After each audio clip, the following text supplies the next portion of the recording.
नमस्कार, मैं अंजना और आप देख रहे हैं न्यूज सर्कल। आइए बढ़ते हैं आज की बड़ी खबर की ओर। पिछड़ों दलितों के केस पेंडिंग, यूजीसी पर सांसद चंद्रशेखर भड़के आज रणनीति बनाएंगे।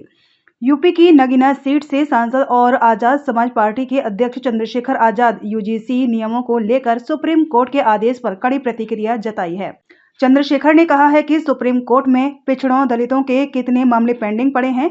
69,000 शिक्षक भर्ती में 20,000 पदों पर घोटाला हुआ था, 1 साल से पेंडिंग पड़ा हुआ है। मध्य प्रदेश का 27% पिछड़े वर्ग को आरक्षण मिले, वह भी पेंडिंग पड़ा हुआ है।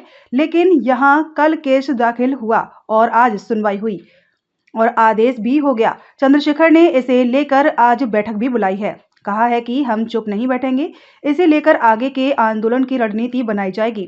यूजीसी की नई नियमावली आने के बाद राजनेताओं में चंद्रशेखर ही खुलकर इसके पक्ष में बोल रहे थे। टीवी चैनलों से बातचीत में चंद्रशेखर ने कहा कि जिस सुप्रीम कोर्ट की जिम्मेदारी है संविधान की व्याख्या करने और न्याय सुनिश्चित करने की, वहां कमजोर वर्गों के जो मामले जाते हैं वो पेंडिंग पड़े रहते हैं या उन पे नेगेटिव ऑर्डर आते हैं। दूसरी तरफ इस तरह का मामला जाता है जहां अभी तक कोई मामला ही नहीं आया, उस पर आदेश दे दिया जाता है।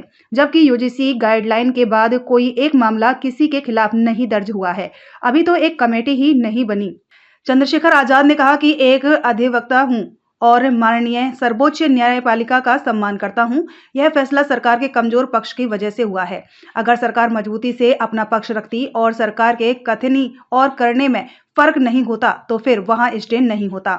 अगर हम फैक्ट रख पाते कि एससी, एसटी और ओबीसी छात्रों के साथ भेदभाव में 118% की वृद्धि हुई है, यह बताने का प्रयास करते कि आप ही के द्वारा कहा गया था रोहित वेमुला डॉक्टर पायल के केस के बाद सख्त कानून बनाने की बात कही गई थी। चंद्रशेखर ने कहा कि अभी तो गाइडलाइन ही बनी है। कहा कि कोई कानून ऐसा नहीं जिसका दुरुपयोग नहीं हो सकता, जब उसका प्रयोग होगा तो उसका दुरुपयोग भी होगा। अभी तक तो इस मामले में कुछ हुआ ही नहीं था, फिर किस आधार पर स्टे हुआ? कहा ऐसा लगता है कि इस आदेश से जातीय भेदभाव को लीगलाइज कर दिया गया। कब तक इस देश में पायल तड़वी या रोहित वेमुला, डेल्टा मेघवाल जैसे हमारे बच्चे मरते रहेंगे? इसका जवाब सरकार को देना पड़ेगा। अब तक के लिए बस इतना ही, फिर मिलते हैं एक ऐसे ही बड़ी खबर के साथ। तब तक के लिए नमस्कार और देखते रहिए न्यूज सर्कल। अगर आपको वीडियो पसंद आई हो तो लाइक करें व शेयर करें। ऐसे लेटेस्ट अपडेट पाने के लिए बेल आइकन प्रेस करना ना भूलें। अगर आप हमें फेसबुक या फिर इंस्टा के माध्यम से देख रहे हैं तो हमारे पेज को फॉलो जरूर करें। धन्यवाद।